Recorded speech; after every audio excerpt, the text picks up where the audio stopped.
Desde el primer día acá hemos hablado del concepto de libertad económica, pero no lo hemos definido, ni menos lo hemos tratado de medir. Hubo un profesor en la Universidad de Chicago que decía que si no puedes medir de lo que estás hablando, entonces tienes un conocimiento pobre de lo que estás discutiendo. Y yo creo que hasta cierto punto esa afirmación tiene mucha validez. Yo lo que quiero hacer esta mañana es enfatizar un mensaje que también lo dijo José Piñera en la primera noche de este encuentro sobre la importancia de la libertad económica, y es que es el sine qua non de todas las demás libertades y cosas que consideramos buenas en el bienestar humano o la libertad económica, la libertad política o la libertad de expresión. Sin la libertad económica no se puede cumplir tanta otra cosa que consideramos importante. Y quiero argumentar esto de una manera, es decir, de darles una herramienta no ideológica para poder usarlos ustedes, para convencerles a ustedes y para que ustedes lo puedan usar para mostrar a otra gente esta importancia. Y quiero argumentar que el regreso a la economía internacional es lo mejor que le puede pasar a los pobres del mundo. Y yo digo el regreso a la economía internacional porque ciertamente esta era de globalización no es la primera en que hemos vivido. Hubo otra que empezó en la segunda mitad del siglo XIX y terminó en 1914, por ahí. De hecho, este orden económico liberal internacional fue interrumpido por los grandes cataclismos del siglo XX, las guerras mundiales, la Gran Depresión, los extremismos de derecha y de izquierda, y que solamente en los últimos 30 años el mundo está regresando a lo que era ese orden liberal internacional, y en algunos aspectos hemos sobrepasado los niveles de globalización, para decirlo de una manera, en algunos aspectos todavía no, y que fue pues en el siglo XIX que estos países que hoy día llamamos ricos, principalmente en Europa, podían, a través del crecimiento económico, empezar a eliminar la pobreza masiva. Y ese es uno de los mensajes centrales. Solamente a través del crecimiento económico se puede eliminar la pobreza masiva, como lo han hecho los países ricos.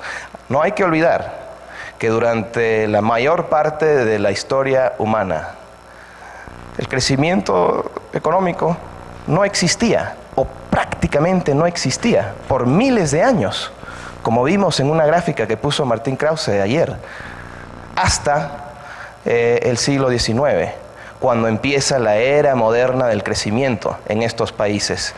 Es decir, crecimiento de 1% al año, o entre 1 o 2%. No parece mucho, pero es un crecimiento marcado y diferente de lo que ocurría antes y sostenido en el tiempo. O sea que empieza en el siglo XIX el concepto, a través del crecimiento económico, del progreso. Este es un concepto relativamente nuevo, y el concepto de que uno puede durante su propia vida mejorar su condición de vida. Antes, si uno nacía como granjero, bueno, tenía toda la expectativa de que toda su vida iba a ser igual. Hoy no, como lo sabemos, y eso se debe al crecimiento económico. En 1820, el 75% de la población del mundo vivía bajo la línea de pobreza de $1 al día. Hoy es menos de 20%, o sea que ha habido un progreso enorme. Si miramos de una perspectiva mucho más corta, los últimos 20 años, vemos en el mundo en desarrollo que el porcentaje de gente viviendo en la pobreza ha caído del 40% a menos del 20%. O sea que inclusive en esta era de globalización ha habido un progreso enorme. Pero claro, todavía hay casi 1.000 millones de personas que viven en la pobreza. Hemos visto muchos casos de países que han tratado de implementar reformas y no les salió bien. Han tenido crisis o todavía tienen pobreza o todo tipo de problemas. Y claro, con la crisis económica mundial, vemos que mucha gente también se ha quedado, de manera errónea, en mi punto de vista, desencantada con el sistema liberal económico. Y eso ha resultado a que la gente, mucha gente, ha perdido fe en las mismas reformas que hemos visto en los últimos 20 años, ha perdido fe hasta cierto punto en la globalización y están enfatizando políticas que no son políticas de crecimiento, sino de distribución, de regulación.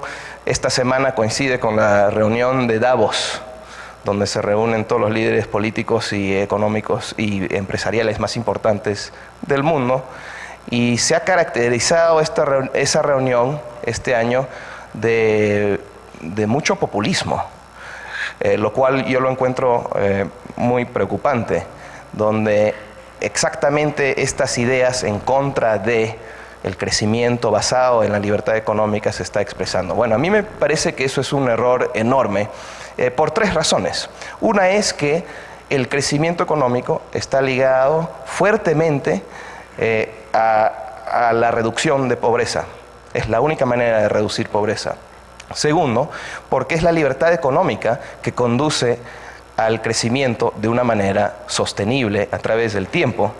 Y tercero, porque todos los países en desarrollo, inclusive los países, la mayoría de los países que han hecho bastante en las últimas décadas para reformar sus economías en la buena dirección, todavía tienen muchísimo que hacer en términos de reforma. El mundo está lejos de tener economías libres alrededor del mundo. Esta foto es una foto de la estatua de Adam Smith en la Universidad de Economía y Finanzas en Chengdu, China. Chengdu queda en el centro de China, perdido ahí en China.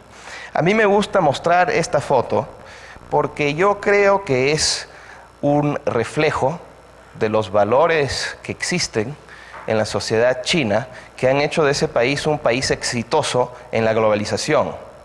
Y creo que eso es importante porque me parece que para que tenga éxito un país no solamente hay que introducir ciertas reformas, debe haber cierto consenso a favor de esas políticas y esos principios que hace posible la prosperidad y el crecimiento. Y eso es lo que se encuentra en China. De hecho, las encuestas una y otra vez del pueblo chino muestran que son entre los primeros pueblos del mundo que más apoyan a la apertura, al libre comercio y a la globalización. O sea que me gusta mostrar eso porque cuando hablamos de la importancia de la libertad económica, en el fondo estamos hablando de convencer a la gente de su importancia, no solamente de hacer reformas.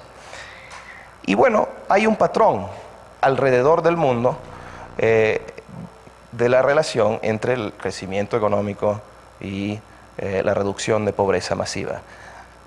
Donde hay crecimiento hay reducción. Y solamente hay una región en el mundo que ha podido reducir de manera significativa tanto el número absoluto de gente en la pobreza como el porcentaje de gente en la pobreza durante las últimas décadas. Y eso es Asia del Este. Asia del Este también es la única región del mundo que durante tanto tiempo ha mantenido una postura de apertura y hacia la globalización, mucho antes que otras regiones del mundo. Tan solo China, con unos crecimientos de 9% por décadas, ha podido reducir pobreza en su país por 400 millones de personas. Ahora, eso es inédito en la historia humana, tanto en su rapidez como en su escala. El paso de cambio y de desarrollo en China es impresionante y yo en mi vida nunca he visto tanto progreso y como les digo, esto no ha existido en ningún tiempo en la historia humana. Ahora sí, si agregamos a eso las reformas que se hicieron en la India y el alto crecimiento consecuente de la India desde los años 90, entonces lo que hemos estado viendo en el mundo es que la desigualdad humana, que durante cientos de años había estado incrementando, durante esta era de globalización se está achicando por el ingreso que está percibiendo la gente y los beneficios de la apertura en esos países. Claro, podemos ver a otras regiones donde también han habido éxitos. El caso más claro en Latinoamérica es Chile, país que ha podido reducir la pobreza de un 45% a menos de 15% desde los años 80. No hay otro ejemplo tan ejemplar en Latinoamérica. En la África existe el país de Botsuana, en Asia existen otros países, Vietnam, por ejemplo, es un caso de desarrollo exitoso. Por cierto, todos los países tienen mucho que hacer, pero sin duda ese alto crecimiento es lo que está reduciendo de manera notable en esos países la pobreza. Y no podemos desestimar la importancia del crecimiento económico. El profesor Barro de la Universidad de Harvard hace unos años hizo un ejercicio interesante en que él miró al crecimiento económico de Estados Unidos de 1870 a 1990 y calculó que el crecimiento promedio era de 1,75% por año. Ya. Entonces hizo este ejercicio. ¿Qué si Estados Unidos hubiera crecido durante ese periodo por tan solo un punto de porcentaje más? Bueno, el promedio anual de per cápita, de ingreso per cápita, hubiera sido en Estados Unidos $60,000. ¿Qué si hubiera crecido un punto de porcentaje menos? El ingreso per cápita hubiera sido exactamente lo mismo que la de México. O sea que lo que estamos diciendo es que el crecimiento económico importa bastante e inclusive diferencias en crecimiento que parecen ser chiquitas, a través del tiempo tienen un impacto enorme.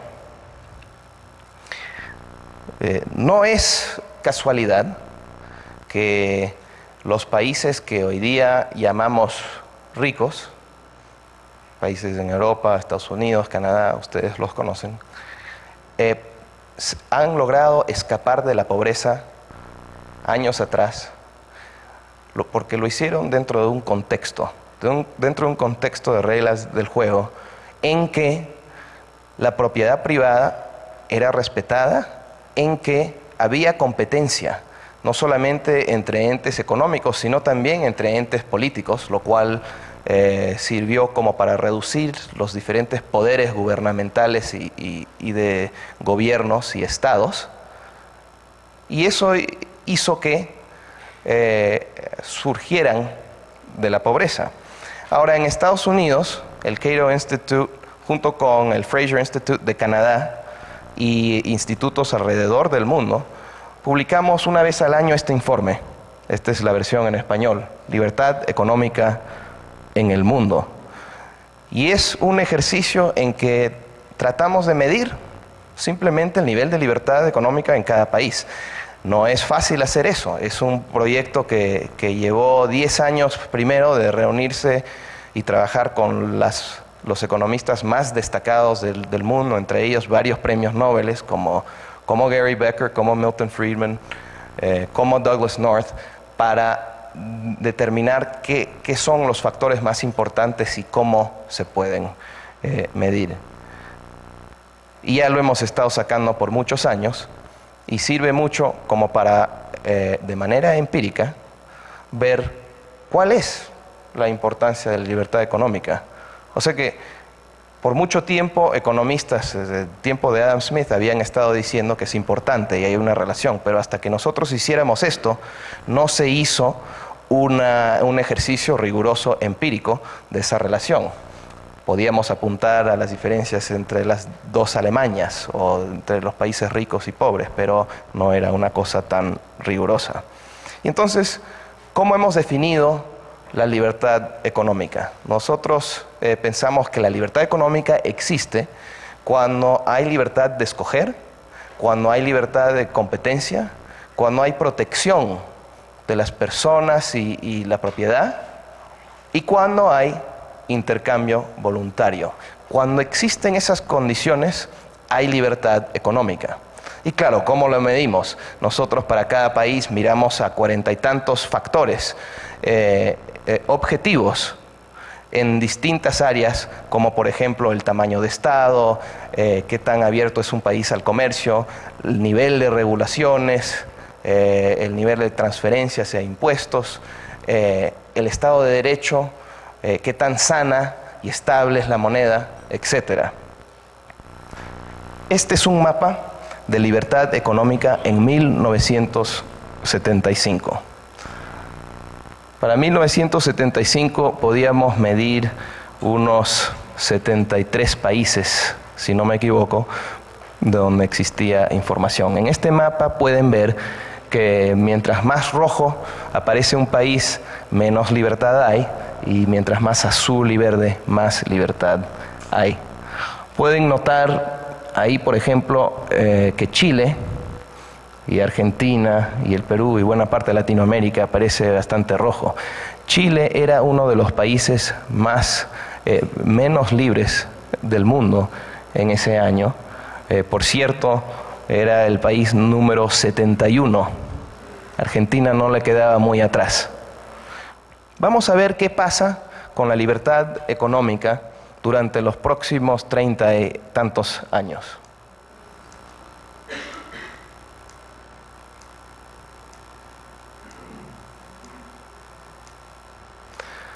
Todas las regiones han visto un incremento notable de libertad económica, algunas más que otras, algunos países más que otros.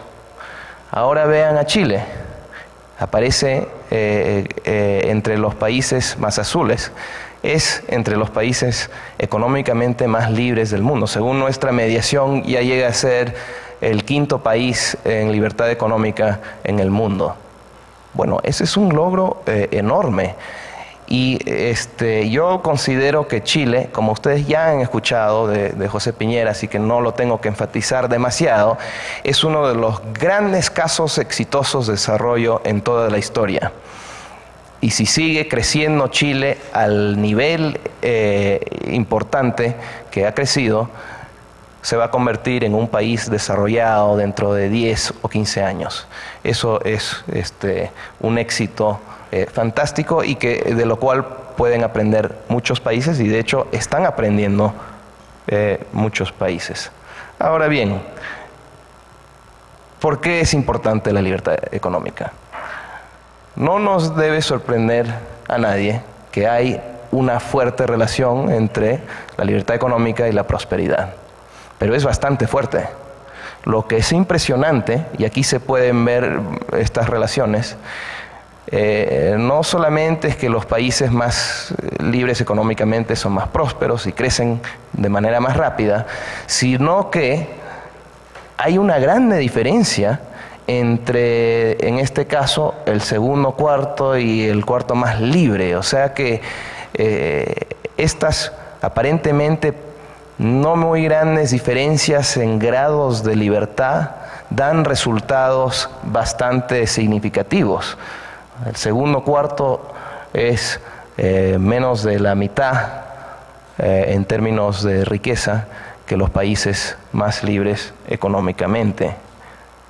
O sea que eso es bastante importante.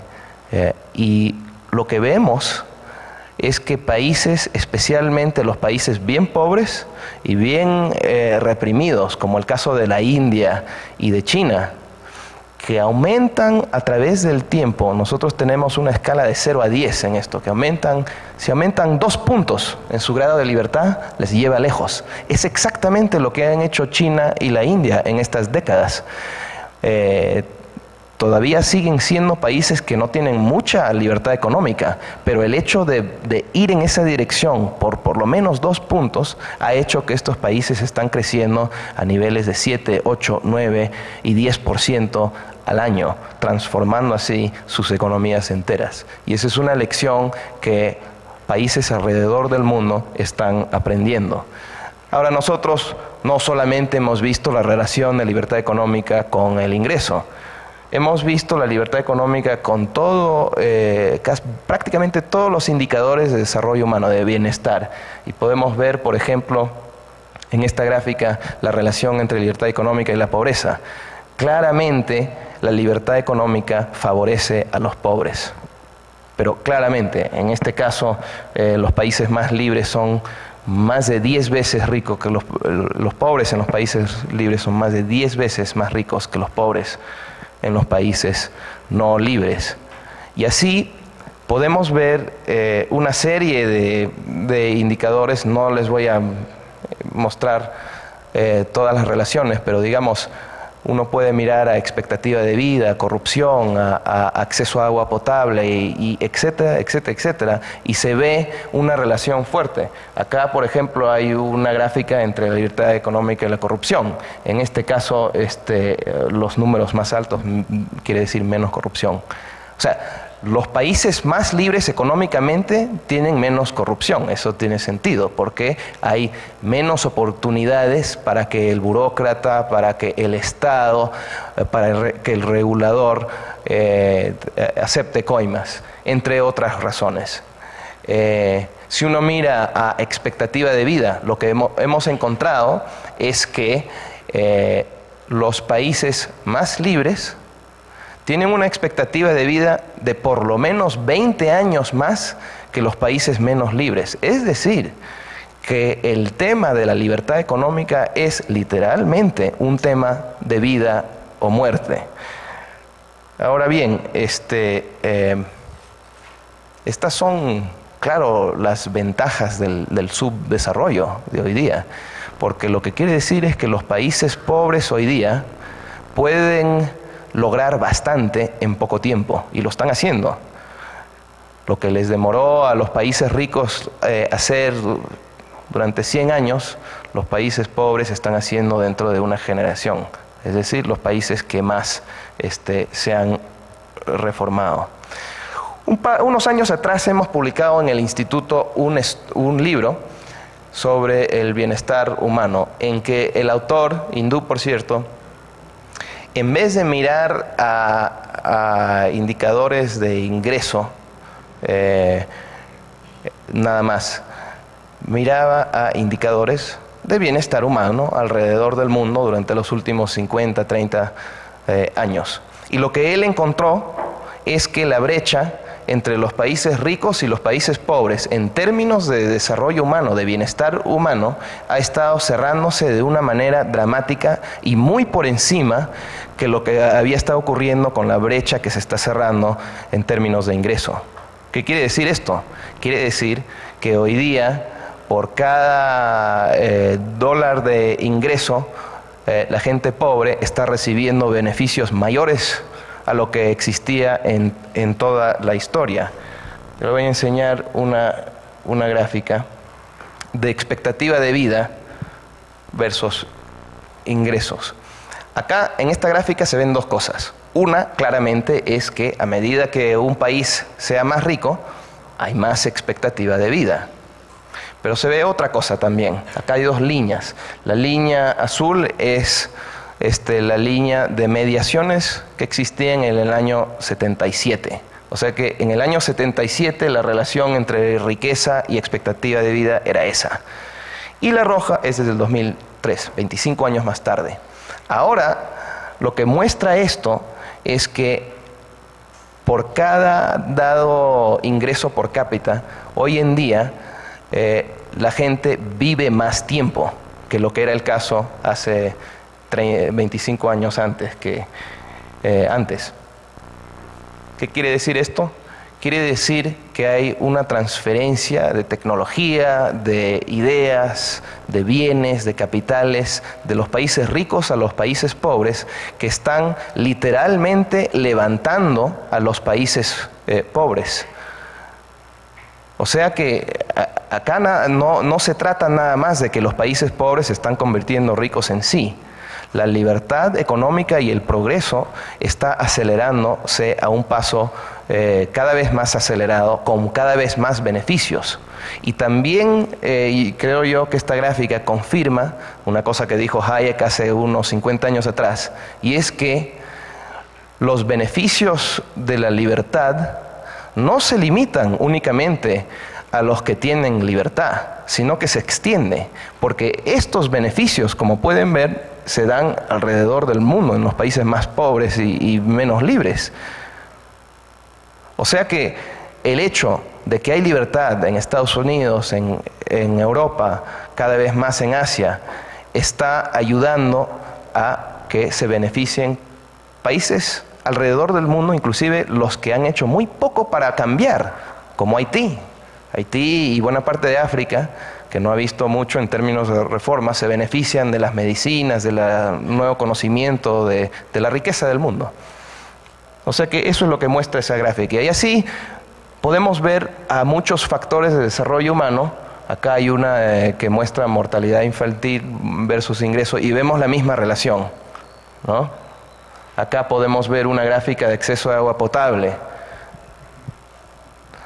Yo puedo enseñarles mucho más, no voy a aburrirles, pero ya entienden cómo es el patrón acá.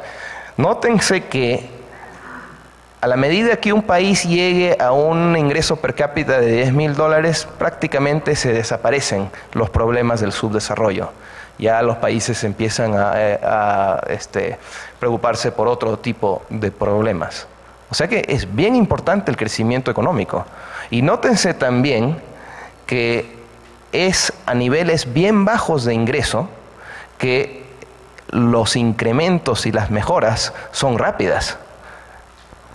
Y es por eso que es tan importante el crecimiento rápido, porque es la única manera de resolver de manera masiva todo tipo de problemas. No estoy hablando solamente de los que yo les he enseñado. Se trata de todo tipo de problemas, inclusive ambientales, etc. Y así lo hemos podido medir. Bueno, yo quiero ahora hacer un pequeño tour alrededor del mundo, quizás un poquito superficial, pero dar cierta idea de lo que pasa con respecto a la libertad económica. Este es un mapa de China. Es un mapa de libertad económica dentro de China. Lo que se puede ver en este mapa es que hay una diversidad en términos de libertad económica dentro de China enorme. Hay tanta diversidad en términos de libertad económica dentro de China como en el mundo. Es decir, que China tiene provincias donde no hay libertad, prácticamente no hay libertad económica, y tiene provincias que son probablemente las más libres económicamente en el mundo. Esas son, por cierto, las provincias ahí del sur y de la costa que aparecen en verde y azul. O sea que cuando hablamos de un crecimiento económico en China de 9% al año, en realidad estamos hablando de distintos crecimientos, y acá el patrón es igual, ¿no? El crecimiento es mucho más alto en las regiones más libres. Es decir, China es como varios países en uno, pero si China tiene un crecimiento a 9%, eso quiere decir que las regiones que son más libres, donde viven cientos de millones de personas, no están creciendo a 9%, están creciendo a 15%, a 20% al año. Eso les da una idea de el paso de cambio que se está dando en China. Es verdaderamente notable. China, pues, es un país en teoría bastante centralizado, con un partido comunista. En la práctica no es así. En la práctica es un país demasiado grande como para gobernar. No pueden gobernarlo. O sea, hay en la práctica o sea, las reformas en China se han dado ¿por qué? Se han dado porque los chinos en cada provincia, a pesar de lo que puede decir la ley, experimentan cosas que les conviene, y si resultan exitosas, si sirven como para incrementar el crecimiento, ya entonces el Partido Comunista lo acepta y lo legaliza. Este es un proceso que empezó únicamente después de la muerte de Mao en los años 70. O sea que la era de reformas en China empezó a finales de los 70 y ha funcionado de esa manera. Algunas provincias se abrieron a la inversión y al comercio internacional. Eso funcionó, lo legalizaron. Entonces otras provincias empezaron a hacer eso. Y así tanta reforma en China se está y sigue dándose. O sea que es una región en la práctica algo centralizada y, por cierto, no muy controlable. Sin embargo, lo que vemos en China es que el Partido Comunista tiene un dilema político que es un dilema clásico de los autoritarios. ¿Cuál es? China, a la medida que liberaliza su economía, por definición, está liberalizando el control del Partido Comunista por sobre la gente. El Partido Comunista no quiere perder ese control. Ellos quieren mantener ese control, pero es la liberalización económica que ha dado estos resultados de alto crecimiento que tanto necesita China. Por lo tanto, se están poniendo nerviosos y hay algunos que quieren ejercer su control político nuevamente al reducir esas libertades económicas. Pero si lo hacen, también reducirían el crecimiento económico y tendrían una inestabilidad social, quizás un caos social a lo que no se pueden arriesgar. Por lo tanto, el Partido Comunista está en una situación hoy en día que en realidad de la cual no tiene salida. O siguen con la liberalización económica y les conduce a menos control y probablemente, y es lo que creo yo, a la libertad eventual política, o revierten estas libertades económicas e imponen un control político, pero por lo tanto tendrían una situación social bastante difícil, y eso también puede conducir de una manera no controlada y muy inestable a una crisis política también. Y ese proceso de liberalización económica primero y después libertad política lo hemos visto ya alrededor del mundo, en otros países, ¿no? Eso es exactamente lo que ha ocurrido en Taiwán, en Corea, en México. Primero hubo libertad económica y después eso condujo a libertad política. Bueno, vamos al otro gigante de Asia, la India. Pero la India es un caso de una democracia que está implementando reformas económicas. Y como pueden ver de este mapa también, siendo un país tan enorme, existen grandes diferencias en libertad económica dentro de la India, con ese mismo patrón general de libertad y prosperidad. El reto para la India, siendo una democracia, es que tienen que seguir haciendo reformas que empezaron en los años 90 bajo ese sistema. Vamos a ver. Hasta ahora parece que está funcionando, no perfectamente, tienen enormes problemas, pero vamos a ver quién gana en esta carrera entre los dos gigantes a llegar al desarrollo primero. Yo creo que es demasiado temprano para ver. Ahora, hay que pasar a otra región que sí ha tenido éxito en implementar liberalizaciones políticas y económicas a la misma vez. Es Europa Central, es decir, los países excomunistas. Yo considero que Europa Central y parte de Europa del Este es un caso de éxito económico. Y no solamente económico, sino político también. ¿Por qué? Porque con éxito han podido hacer una serie de reformas en todos los ámbitos que ha incrementado la libertad de la gente y que han podido mantener. Y el crecimiento en la región, especialmente Europa Central, ha sido más alta que el crecimiento en Europa Occidental, lo cual pone a la región Europa Central en el camino para cerrar la brecha entre las dos regiones. Por lo tanto, es una historia de mucho éxito. Por cierto, hay mucho que hacer, podemos hablar de todo eso, pero viéndolo desde arriba y a esta distancia se puede ver una clara relación. Acá se ve quizás dos patrones. Una es que a la medida que uno va del oeste al este, empiezas a perder libertad económica. O sea, Rusia no es tan libre como lo es la República Checa o Eslovenia, por ejemplo. Y hay otro patrón que hemos visto de la experiencia del fin del comunismo, y es que los países que de manera más rápida y más contundente implementaron reformas de mercado son los países que más éxito han tenido. Y esto ya no es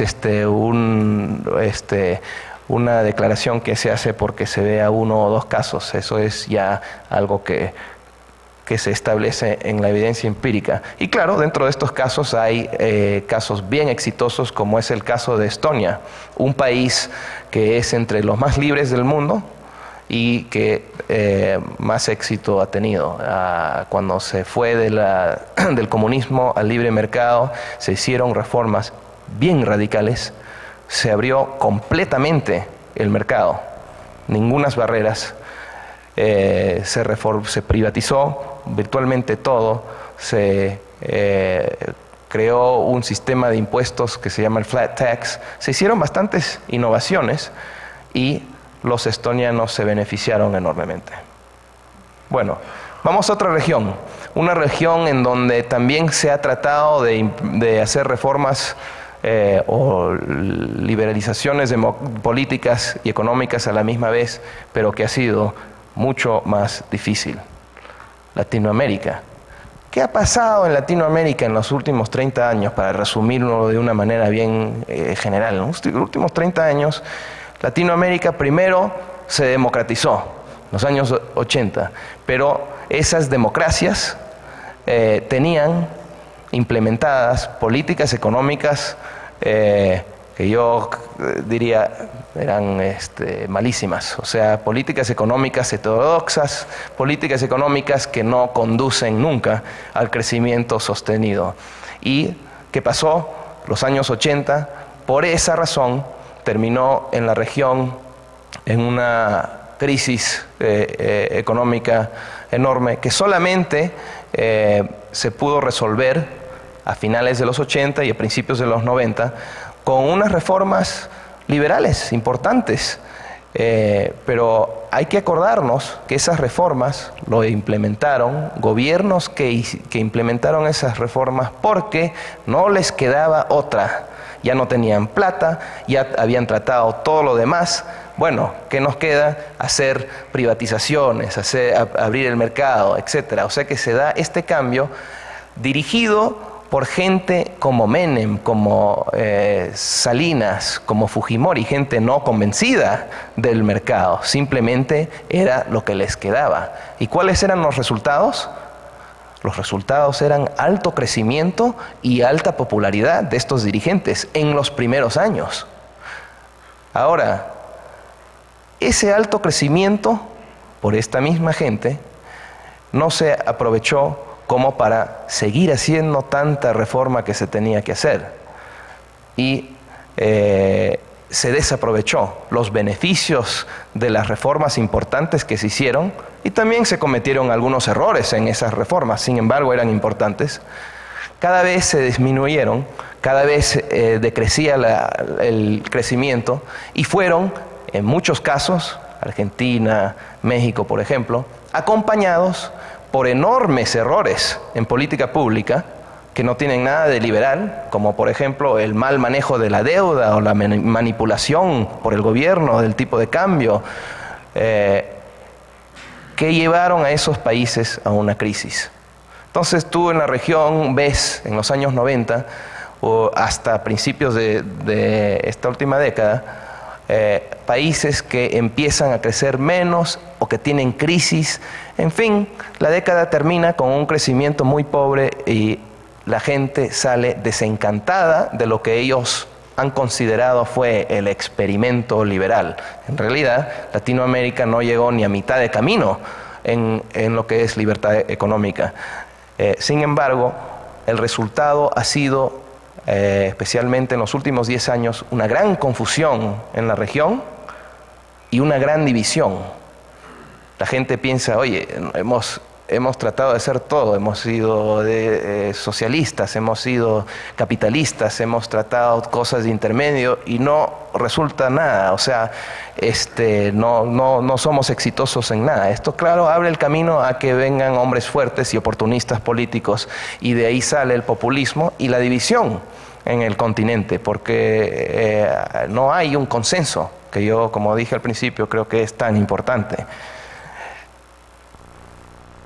Cada país en la región, o la mayoría, no todos, pero buena parte, es dividido al interior, ya sea México o Venezuela, entre los que quieren un modelo de democracia de mercado para sus países y tienen una visión moderna, y los que quieren alguna versión del populismo.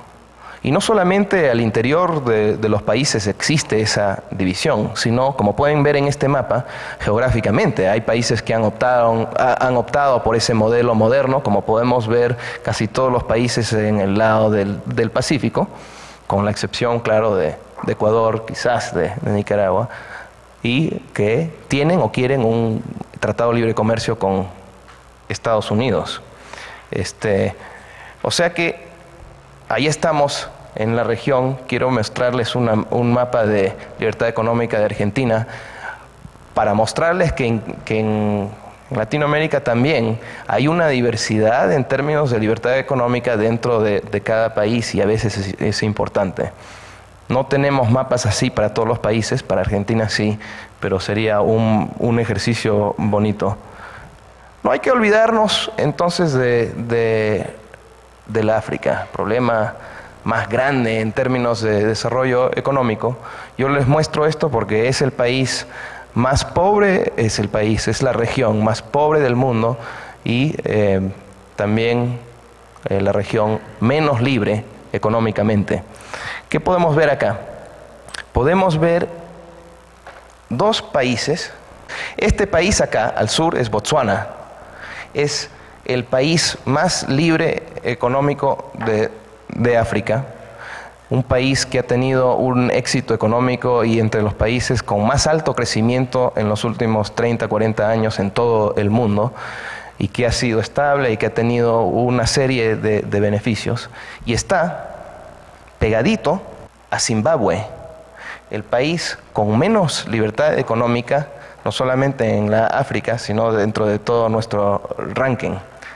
Esto quiere decir, creo yo, que la libertad económica sí funciona en África, no es una cosa ajena a diferentes culturas, sí funciona, pero también quiere decir, en el caso de Zimbabue, qué tan fácil es perder la libertad económica y después tratar de recuperarla. Los argentinos saben un poco de eso porque eran un país hace 100 años que era bastante libre, y desde entonces, después de haberlo perdido, ha sido muy difícil de recuperarla. Bueno, Zimbabue en los años recientes tiene una historia semejante al estilo africano.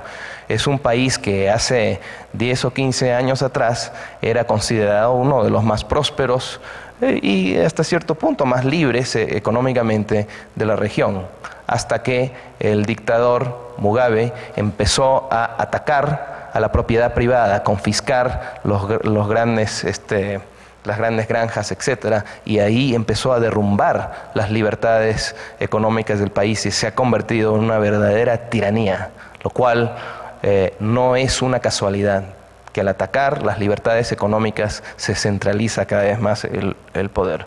Bueno, vamos a ver entonces la evolución de la libertad económica en Latinoamérica. Acá pueden ver el promedio de libertad económica durante los últimos 30 y tantos años en Latinoamérica. Eso es la región en términos de 0 a 10. Esa línea roja son los 10 países más libres del mundo, para tener una idea cómo ha evolucionado. Acá le pongo el caso chileno. Chile es uno de los 10 países más libres ahora, ha avanzado enormemente. Acá le pongo el caso de El Salvador. El Salvador es un caso bien interesante porque sí ha habido un progreso enorme. Para los salvadoreños que están acá, ellos pueden decirles cómo se ha transformado su economía en los últimos 15 o 20 años de una manera notable. Es uno de los países más libres de Latinoamérica. Todavía tiene grandes problemas, especialmente en el tema de seguridad, pero ha traído también enormes resultados en bienestar y en crecimiento. En bienestar hemos visto cómo se ha reducido la pobreza de un 60% a un 30%, si no me equivoco. Y en términos de crecimiento también ha traído grandes resultados. Hemos publicado un estudio que lo escribió Juan Carlos Hidalgo el año pasado sobre este caso, que no es quizás muy conocido alrededor del mundo, pero que es notable.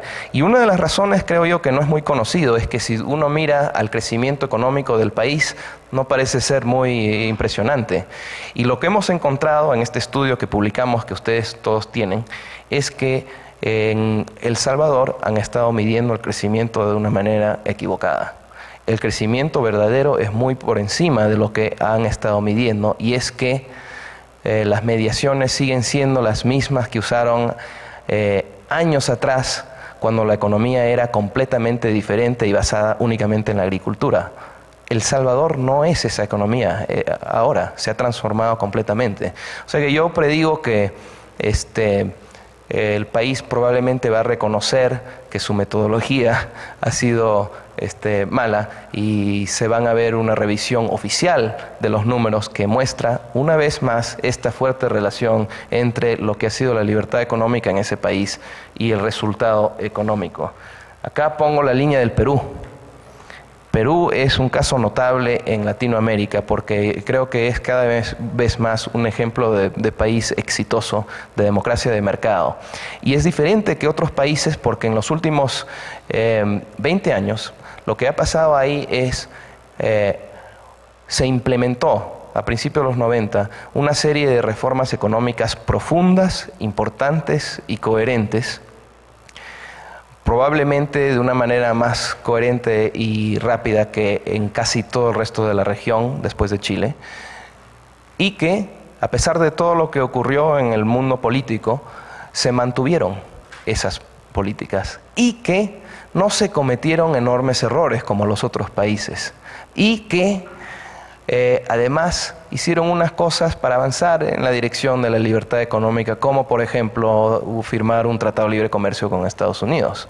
Por lo tanto, la experiencia peruana ha sido un poquito diferente que el resto de la región en términos de políticas públicas, al mantener esa estabilidad en las políticas de libertad económica, y eso ha hecho toda la diferencia y ha hecho del Perú un país que se destaca en toda la región, con un crecimiento más alto de la región por varios años, con una transformación enorme del país en los últimos 15 años. A cualquier peruano se les puede preguntar esto, es otro país de lo que era hace tan solo 7 años. Se ha transformado toda la costa. Hay ahora empresas multinacionales peruanas que exportan por toda Latinoamérica. Hay inclusive se están confiscando en países como Bolivia. Eso muestra cómo han cambiado los tiempos. Se está exportando el software del Perú. Hace 7 años nadie nunca se imaginaría eso. Se está integrando el Perú no solo al mundo, sino al interior del país. Hay mucho que hacer bien al interior del país. Claro que no se ha beneficiado de la misma manera que de la costa, pero hemos visto una reducción de pobreza inédita en la historia peruana y un crecimiento de la clase media. Yo hasta diría que se están dando cambios culturales positivos, que son quizás virtudes de los burgueses que se están dando en el Perú, que además yo creo que se está dando cada vez más en la región, como en países como México.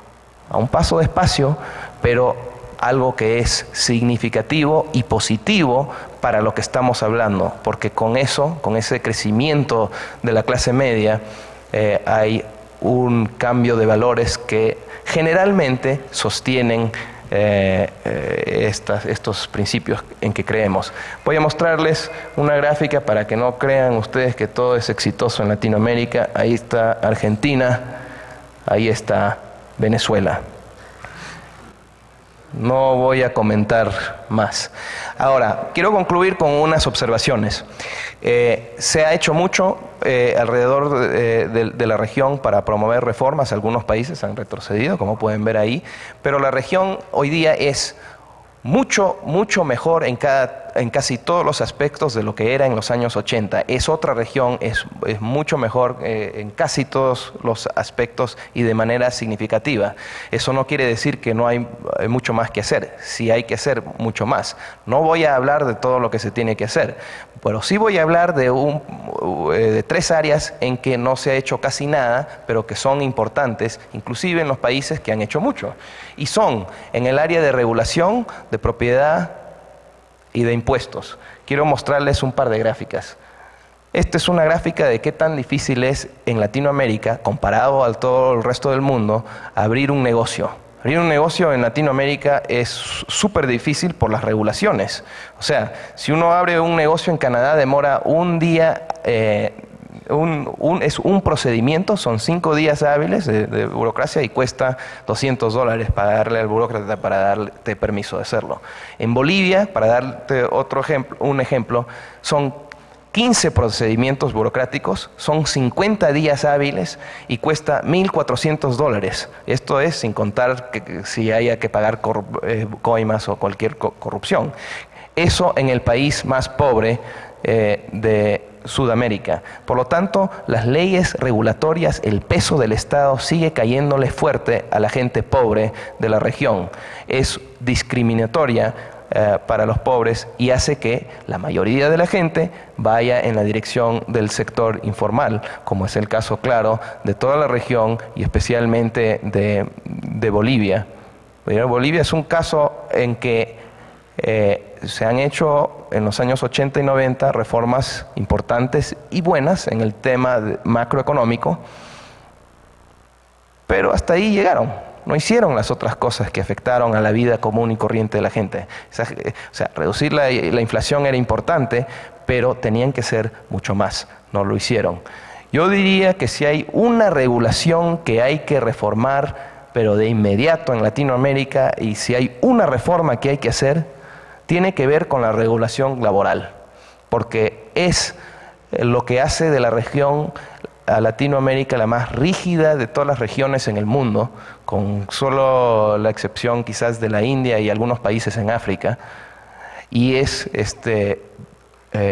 discriminatorio al trabajador porque eleva el costo del trabajo y por lo tanto empuja otra vez a la gente al sector informal, donde no pueden crear la misma riqueza que podrían hacerlo en el sector formal. Y es por eso que se ve una cosa muy curiosa en los años 90, que es que a la medida que se implementan reformas liberales, nunca se hizo reformas en el sector laboral, se ve incrementando el tamaño del sector informal en Latinoamérica. Uno esperaría que algo que tendría que ser al revés, pero no ha sido así. O sea que el tamaño del sector informal es probablemente la mejor señal de que hay algo mal en las instituciones y las políticas de un país.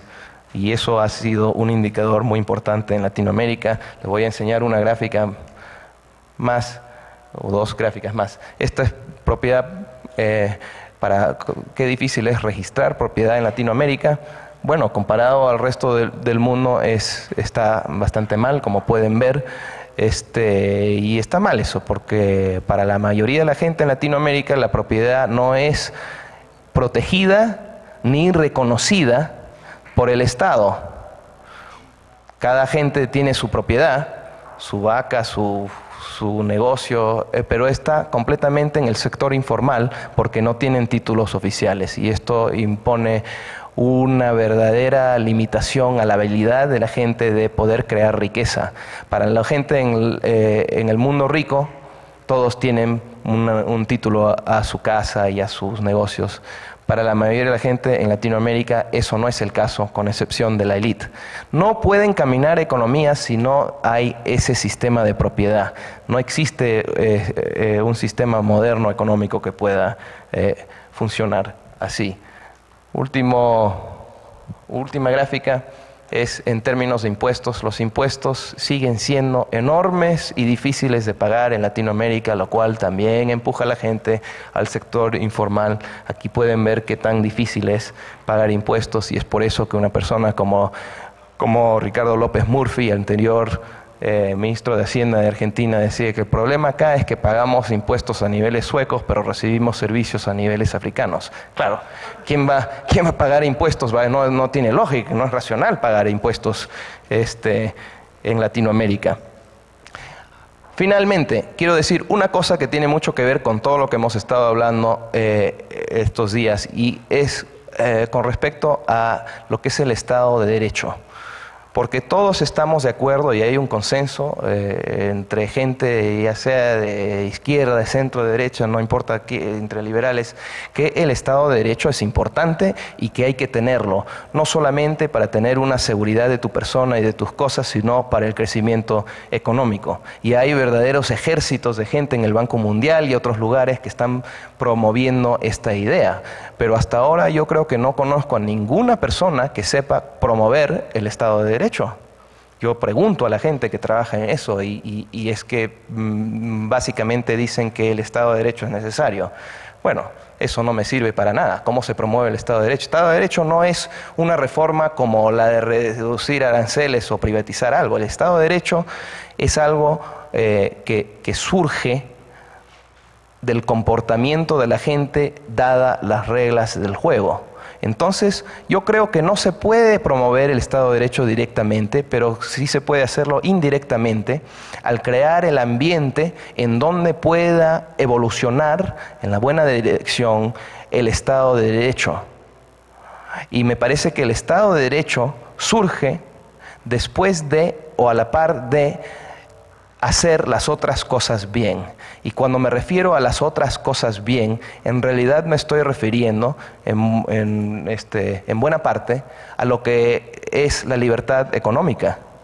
Porque si uno ve la historia de los países exitosos, uno ve, por ejemplo, los países ricos en Occidente, que primero tenían libertad y Estado de Derecho, y solo después podían agrandar su Estado para que haga un montón de cosas que además yo critico, pero por lo menos tienen ese Estado de Derecho que ha permitido la prosperidad.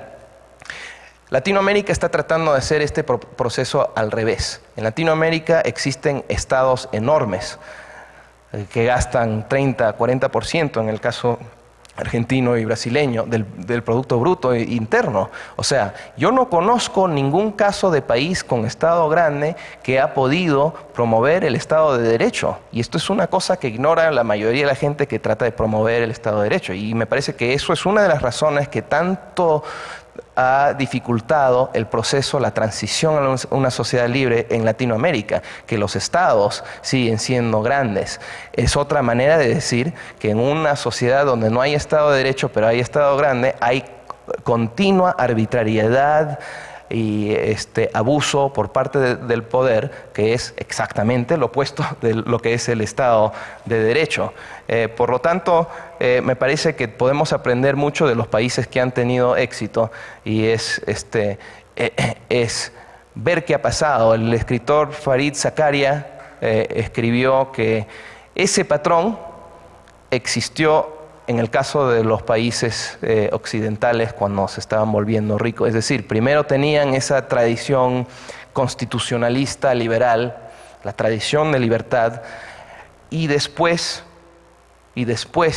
agrandaron su Estado, y después tenían democracia. O sea, democracia vino después y han podido mantener hasta cierto punto ese Estado de Derecho. En 1800, Gran Bretaña considerada el país más liberal, más democrático del mundo, era un país en donde nada más el 2% de la población votaba, pero tenían Estado de Derecho. Y solo después se volvieron ricos y podían gastar en un Estado grande, que me parece mal, pero por lo menos eso es lo que pasó. ¿Qué significancia tiene esto para Latinoamérica? Latinoamérica tiene democracias, por lo general, y está bien. Entonces, hay que mantener y fortalecer esas democracias, pero quiere decir probablemente que nuestro reto de promover estas ideas de libertad económica y otras libertades va a ser más difícil en el caso latinoamericano por tener democracias basadas en estados grandes, lo cual quiere decir que nuestro reto de convencer a la gente de las virtudes de achicar el Estado, de la libertad económica, de restringir el poder, es todavía más importante y necesitamos convencer a la gente de eso para crear un nuevo consenso. Y yo creo que este ejercicio de libertad económica alrededor del mundo, poder medirlo y enseñar por qué sirve, nos puede servir para ese propósito. Gracias.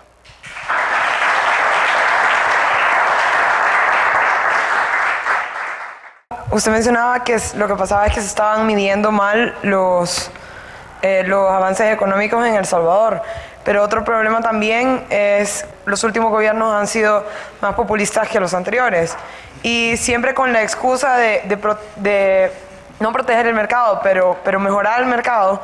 Han introducido, el año pasado introdujeron, en el gobierno pasado, perdón, la Defensoría del Consumidor, que si bien es cierto que defender al consumidor puede aumentar la competencia y mejorar la competencia, en El Salvador también está siendo un incentivo para la empresa privada para que tenga menos servicios, sean mucho más cautelosos para evitar las multas y evitar salir afectadas. Entonces, ¿de qué manera cree usted que protegiendo al consumidor puede esto ser negativo para el crecimiento económico? Bueno, es verdad. En El Salvador, o sea, el vistazo que yo di de El Salvador es de ver a los grandes cambios generales. Pero, como se ha visto en estos últimos años, ha habido un presidente bastante mediocre, yo diría mal, que no ha apoyado a esos principios ni a esa tendencia, sino al revés. Esto ha ocurrido en otros países, para no hablar de Estados Unidos, que nos ha ocurrido con Bush y ahora con Obama. Por cierto, si uno mira al ranking de Estados Unidos desde el año 2000 ha caído del número 2 hasta el número 6 en el último indicador, o sea que ha habido una bajada. Puede que ocurra eso también en El Salvador. Tú has mencionado un caso bien específico de la protección al consumidor. Yo no he estudiado ese caso en El Salvador, hay que saber con detalle para poder contestar cuál ha sido el problema.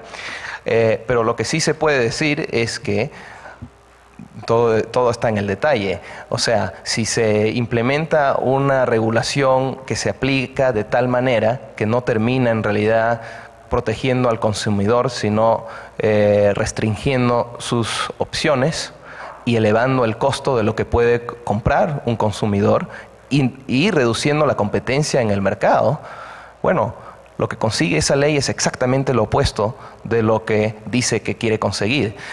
Y eso no haría de El Salvador un caso muy único. Vemos eso en países alrededor del mundo.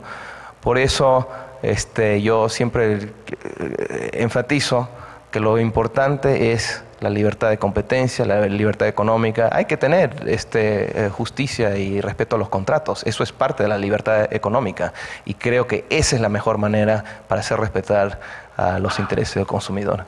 Hola, bueno, yo soy Valeria de Bolivia. Sí. Y quería ver, como usted mencionó el caso de Bolivia, ¿qué opina usted? Porque hay muchos economistas que, bueno, han sido mis profesores y todo, más bien dicen que lo que nos hace pobres es el libre comercio, porque no podemos ser competitivos, o sea, allá no hay industria interna y solamente exportamos materias primas. Entonces lo que ellos dicen algunas veces es que deberíamos cerrarnos completamente al mercado para poder impulsar la economía interna y de ahí recién poder ser competitivos. Eso quería saber, ¿qué opina usted? Ese es el clásico argumento proteccionista que termina beneficiando a la persona que está diciendo eso, ¿no? Y no es verdad. Además, no solamente no es verdad en Bolivia, no ha sido verdad en países alrededor del mundo, donde los proteccionistas y la gente de la élite, que siempre se benefician del status quo y del proteccionismo, cuando se abrieron a la competencia, lo que ellos habían dicho no era verdad. Y lo hemos visto en el caso de Chile, en el caso de México, en el caso peruano, en el caso de los países asiáticos. Es decir, sería la misma cosa, pero ¿qué pasa con la gente? La gente sí es capaz.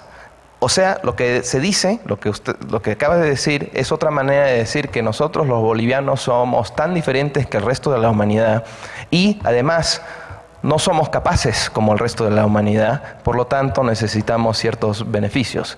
Bueno, eso es falso. Yo acabo de darle información de por qué la gente sigue sumida en la pobreza, no toda la información, pero las regulaciones en Bolivia son las verdaderas causas, y los impuestos y el peso del Estado es la verdadera causa de las limitaciones que sienten los bolivianos a la hora de competir.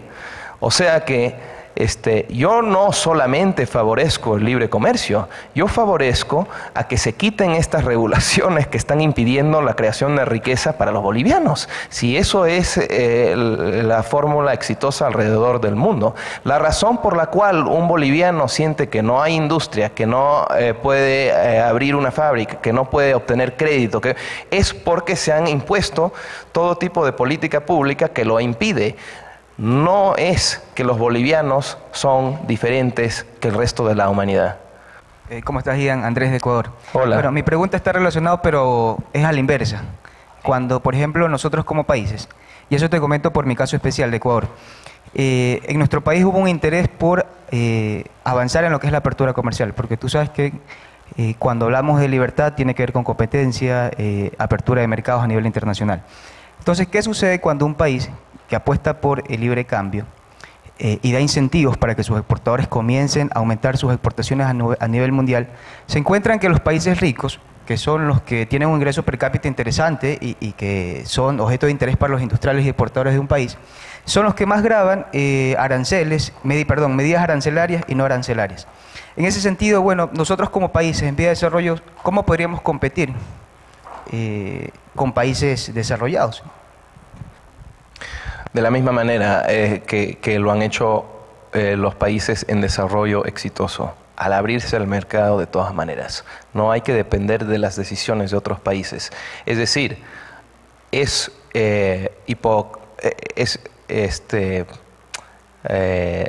una competencia, si quieres, desleal por parte de los países ricos que se protegen justamente en los mercados en que tienen la ventaja comparativa a muchos países en desarrollo. Pero ¿sabes qué? Ya hemos visto casos de países alrededor del mundo en vías de desarrollo que han podido superar ese problema, porque el 90% de los problemas en la creación de riqueza, en la habilidad de exportar de los países, reside dentro de ese mismo país y no porque Estados Unidos está discriminando de una manera u otra. Entonces, claro, hay que eliminar esos subsidios a la agricultura en Estados Unidos y esas barreras. Nosotros somos muy críticos de eso porque nos parece hipocresía. Entonces, también lo que hemos visto es que se está usando esa realidad bastante como excusa de no hacer reformas importantes. Si uno va a la África, eso es lo que dicen los líderes africanos a cada rato. Es que a nosotros nos piden libre comercio, pero no creen en eso a la hora de exportarles.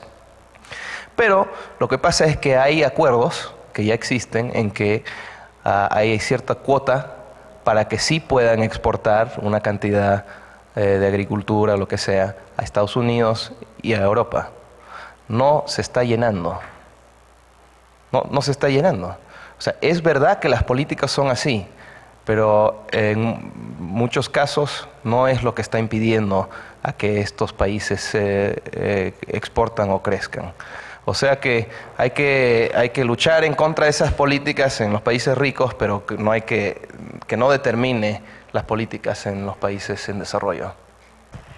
Buenos días, mi nombre es Karina Macías de Venezuela. Y por ahí más o menos vamos con una suposición. En Venezuela existe mucho la corrupción. Entonces, supongamos que el día de mañana nuestro presidente es sacado a la fuerza. Y a partir de ese momento se empiezan a implementar políticas liberales, de libertad económica, perdón. ¿Qué pasaría con la corrupción a largo y corto plazo, conociendo que las instituciones venezolanas tienen muy poca solidez? Y también, ¿en qué estudio me podría ayudar, si existe de este país en específico, para más o menos tener una ayuda, pues, y poderlo mostrarlo por allá, por mi país? Gracias. Esa es una muy buena pregunta y es la clásica de todos los países que han tenido momentos de crisis y tenían que hacer reformas profundas y contundentes. Es el caso de los países excomunistas, que de un día para el otro decidieron cambiar su sistema, cosa que nunca se había hecho en la historia. Nadie tenía ninguna experiencia en mover un país del comunismo al libre mercado. O sea, en realidad nadie sabía cuál era la respuesta. Bueno, ya tenemos 20 y tantos años, 30 años o 20 años de experiencia y hemos podido aprender algunas cosas. Una lección es la que dije durante la presentación, y que es que hay que hacer las reformas rápidas, y mientras más reformas mejor. ¿Por qué? Porque uno nutre al otro. O sea, no es suficiente nada más liberalizar los precios. Si no creas un mercado donde hay competencia, los precios se van a disparar, pero nadie va a poder pagarlo. Tiene que haber competencia. No hay que privatizar en monopolio, porque si no, eso, claro, genera recursos para el Estado, pero no crea mercado competitivo. O sea que hemos aprendido bastantes lecciones de cómo reformar, y en términos de corrupción, las grandes corrupciones que hemos visto en los países que hicieron reformas, ya sea en Latinoamérica o en los países excomunistas, se relacionaron a las privatizaciones. Podemos decir dos cosas. Una es que esas corrupciones eran de una vez. ¡Pum! Se hizo la corrupción, era feo, y después ya empezaron a entrar a lo que es un mercado, ¿no? En algunos casos siguen restringiendo la competencia, lo cual lo veo mal, y sigue la corrupción. Pero más importante que eso, porque creo que es inevitable que haya un proceso perfecto de reforma, hay que ir en esa dirección. Lo que es más importante es, a la hora de hacer reformas, tienen que ser transparentes. Y eso también ha hecho toda la diferencia. Hemos visto que las reformas más exitosas, donde no ha habido este tipo de problema, eran cuando se creaba un mercado competitivo, no capturado, privado, y cuando se hacía de una manera transparente. Y esos dos factores son todavía más importantes que la rapidez en que se hace esa reforma de privatización, ¿no? Porque si uno mira la rapidez de privatizaciones, no te dice nada si es más o menos corrupto, ¿no? O sea que hay que ser realistas. En una sociedad como la de Venezuela, donde las instituciones no sirven y donde se va a querer en un momento crear instituciones y crear nuevas reglas del juego, se va a dar algo de eso, pero hay que limitarlo, ¿no? Y yo creo que esas son algunas lecciones como para poder hacer eso.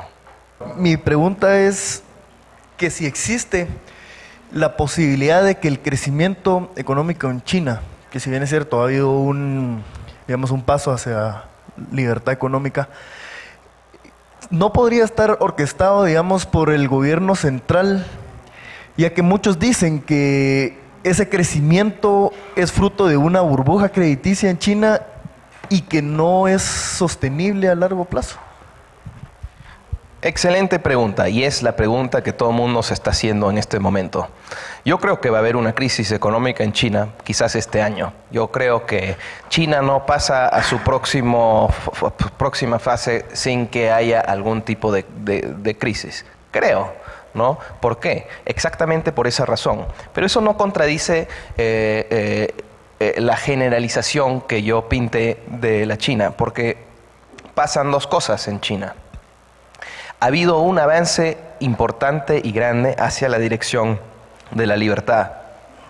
Y eso ha incrementado el crecimiento de una manera notable y es real.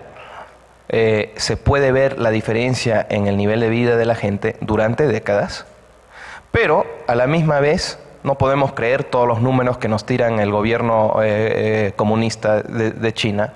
Y una parte, especialmente desde que ocurrió la crisis financiera mundial, se debe ahora de gasto y gasto gubernamental, y yo creo que con resultados que van a ser negativos. Por lo tanto, el crecimiento actual de este año pasado me parece que contiene un aspecto artificial y peligroso, y que probablemente durante las últimas décadas un porcentaje de crecimiento también es artificial y no hay que creerlo y que es ineficiente y lo que sea. O sea que quizás no ha sido un crecimiento de 9%, quizás en realidad ha sido de 7%, qué sé yo. Eso probablemente imposible de medir, lo cual es un crecimiento fantástico. Ahora bien, tienen estos enormes problemas. El sector el sector financiero no es libre en China. No se puede invertir donde sea, no hay bancos privados, y ahí se está creando, yo creo, una burbuja. Tienen mercados de capitales, pero casi todo lo que está en el mercado son empresas públicas que no quieren privatizar, pero se tienen que privatizar. Entonces, existe ese gran problema en China ahora, y como en todos los países, la realidad les va a despertar. José Morante, de Ecuador. Mi pregunta va, tú bien lo dijiste, la libertad económica es una herramienta para superar la pobreza. Y dentro del tema que ya algunos han preguntado, quisiera que enfoques un poco más sobre lo que es las reformas económicas. ¿Cuál es la prioritaria en este caso? Porque ya hablaste de reforma arancelaria, tributaria, de reformar el mercado en sí. ¿Cuál sería el TOC para iniciar este proceso de reformas en nuestros países? Bueno, o sea, yo soy partidario de hacer todo lo que uno puede hacer en términos de reforma, ¿no? Si en tu país existe la posibilidad de hacer una reforma, hay que hacerla. Si en tu país existe la posibilidad de hacer todas las reformas, hay que hacerlas. Claro, hay algunas que son quizás más importantes, pero yo diría que no va a servir para nada si no se hacen reformas macroeconómicas, porque eso da la estabilidad general. O sea que tienes que tener, me parece, una moneda estable, por lo menos, libre comercio, para imponer una competitividad en toda la economía y reducir. Yo creo que el libre comercio también lo que hace es promueve el Estado de Derecho, porque reduce los privilegios que existen, mercantilistas. El mercantilismo es nada más que privilegios a gente que se beneficia del status quo, y eso es para mí lo opuesto del Estado de Derecho, ¿no? O sea que yo creo que el libre comercio tiene muchos beneficios más allá de lo económico. Esas dos. Yo privatizaría mientras más mejor, pero de una manera prudente, ¿no? Yo estoy completamente de acuerdo con José Piñera, que hay que ser radical en lo que hacemos, pero conservador en su ejecución. Y hemos visto que los países exitosos hacen eso.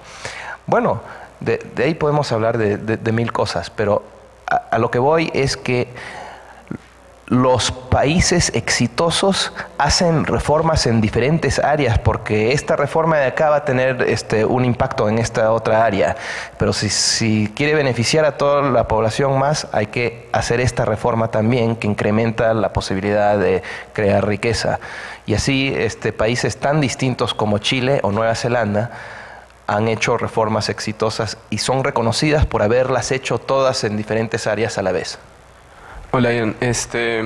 Quería preguntarte sobre algo medio irónico o hasta paradójico que he percibido en el Perú entrevistando a varios microempresarios, bueno, que ya no son tan micro. Bueno, varios de ellos se han beneficiado inmensamente de los cambios que has mencionado en la presentación. Y bueno, yo les pregunto qué opinan sobre la libertad económica, la libertad de comercio, y me siguen presentando visiones en contra de la libertad, a pesar de que ellos se hayan beneficiado, exporten, importen sus cosas, o sea, se benefician de todo esto, pero a la vez no, como que no reconocen o no perciben que la libertad económica que ha ido creciendo en el país los ha beneficiado. Y no sé si sea por conciencia política o falta de educación o porque están influenciados por tal o cual visión. No me lo pude explicar cuando entrevistaba a tanta gente que sigue, que, o sea, no perciben los beneficios de los cambios de política económica, pero efectivamente sí se benefician de ellos. Tomemos la otra pregunta y después puedo contestar las dos a la vez. La desigualdad que se produce por efecto del crecimiento cuando hay apertura no tiene por qué asustar a nadie. O sea, evidentemente va a haber una desigualdad porque en ambiente de libre competencia hay desigualdad en la iniciativa, hay desigualdad en cómo se asume la libre competencia. Por eso evidentemente va a haber desigualdad. Ahora, lo que a mí me parece, y tomando un poco lo que pasa en Chile, es que el riesgo viene desde cuando el Estado empieza a recaudar los respectivos impuestos por la mejora económica. Y además en Latinoamérica se produce un efecto sumado con el valor de los commodities. Un riesgo que empieza a visorarse en mi país, que lleva ya algunos pasos adelante, es que hay una desidia en el sector más pobre porque no necesita esfuerzo personal para poder avanzar. Porque el Estado finalmente lo termina proveyendo de todo. Entonces, ¿para qué me voy a esforzar? ¿Para qué voy a desarrollar mi iniciativa si al final al final del día me terminan dando la educación, la vivienda, el vestido y todo? ¿No estaremos frente al riesgo, esta es la pregunta, Ian, de terminar viviendo en estados ricos, efectivamente, pero con países pobres? Muy buena pregunta. Es otra manera de hablar de lo que se llama la maldición de los recursos, ¿no? Naturales en este caso. A ver, estoy de acuerdo que los países pobres sin instituciones de la libertad que perciben beneficios importantes, ya sean de commodities o de recursos naturales, están en peligro de que el Estado se lo tome todo, porque eso es lo que pasa en los países pobres. El Estado captura buena parte o es dueño de eso, ese es el tema de... Por eso vemos esta situación de los países pobres que son ricos en términos de riqueza natural, pero son siempre pobres. Bueno, tú estás hablando de Chile hasta cierto punto, que es el caso exitoso. O sea que ahí hay un tema un poquito diferente, en que el cobre, me imagino que te refieres al cobre en este caso, el cobre está financiando al gobierno de tal manera que están creando un fondo y con ese fondo van a poder hacer este tipo de cosas que después tienen un impacto negativo en la conducta de la gente y en la creación misma de la riqueza. ¿Correcto? Es por eso que yo creo que hay que privatizar a los recursos naturales. La gente siempre piensa que eso es un recurso que pertenece al pueblo, etcétera, etcétera. Generalmente yo creo que es mala noticia para un país pobre que se encuentre ahí una riqueza de recursos naturales. Generalmente es mala noticia porque los países entonces ya no empiezan a enfocarse en la necesidad de las buenas instituciones que llevan a los individuos a crear su prosperidad y guiar su vida, sino justamente en la distribución de riqueza que termina a mantener a la gente pobre. O sea que Chile, como país exitoso, va a tener que enfrentar ese problema. Yo diría que hasta eso sería el próximo gran paso en Chile para hacerlo un país que asegure sus libertades, hagan algo radical y enseñen otra vez al mundo qué hay que hacer. Privatízalo completamente y se va a beneficiar el país. Eso sería mi sugerencia. Vamos a la primera pregunta entonces. A mí, o sea, en parte no me parece tan paradójico lo que tú dices que son los resultados de las encuestas. Tendríamos que ver exactamente qué preguntas has hecho. Eso depende mucho de las preguntas exactas, ¿no? O sea, si haces una pregunta general, favoreces el libre comercio y la competencia internacional, y generalmente la gente en cualquier parte del mundo va a decir, no, a mí no me gusta eso. ¿Qué empresario le va a gustar eso? Pues yo supongo que tú estás hablando de gente que depende de importaciones baratas y de ese tipo de cosas, a lo mejor.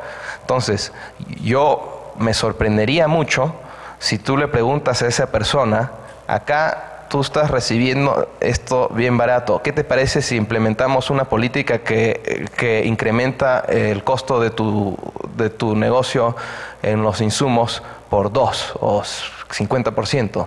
Tú me estás diciendo que esa gente dice, sí, lo favorezco. Yo no creo eso. O sea, depende de cómo se hace la pregunta. Y yo he encontrado que en general las encuestas, dependiendo de las preguntas, pueden buscar ciertos resultados. Así que si quieres decirme cuál es la pregunta que haces. ¿Qué opina del libre comercio? O sea, de poder exportar sus productos e importar sus insumos o qué sé yo. Y nada, por ejemplo, una señora me dijo que le parecía muy bueno poder exportar sus productos, pero no importar productos, a pesar de que ella trabajaba con insumos chinos o hindúes o qué sé. Claro, pero o sea, me parece bien general la pregunta. Tú no le preguntaste ¿qué te parece una política que incrementa el costo de tus insumos? No, eso sí, no que le preguntaste probablemente. Así que no me parece tan sorprendente, eso es general, pero al consumidor generalmente le gusta beneficiarse de mejores productos a menores precios. Bueno, ya estamos. Gracias.